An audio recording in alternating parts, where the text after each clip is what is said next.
I just wonder, and I'm not saying that their justice is arbitrary, but with what happened in Denver, felt like they were really going to punish the Broncos. By you guys created this, now you deal with this. Baltimore, I was told by a league source last night, John Harbaugh is a hypocrite because he's claiming to be a victim, but they created the scenario where the Steelers should be the ones really upset, not the Ravens. So how do you look at those situations?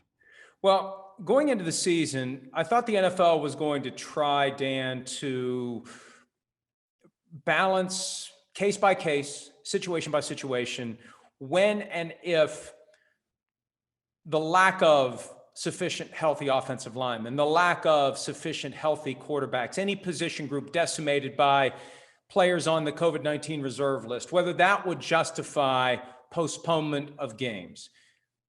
When October rolled around, the NFL decided, screw it. Our approach is we got 256 boxes to check.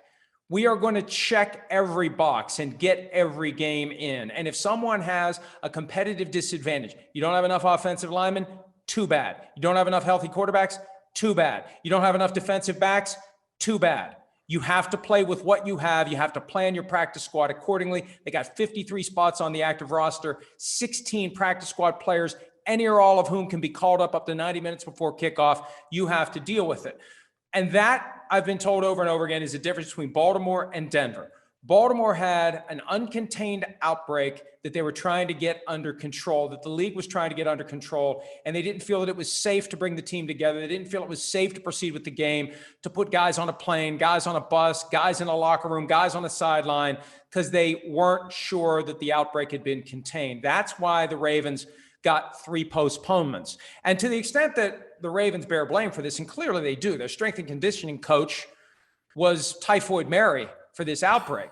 But, Dan, last week, the league knew there was an outbreak. They let the Ravens gather at their facility and practice on Monday. They knew there was an outbreak. They knew there were positives from Sunday. They knew there were positives from Monday. They let the Ravens practice on Tuesday until they finally pulled the plug because they wanted to get the game in Thursday night. So this isn't a situation where only the Ravens are to blame.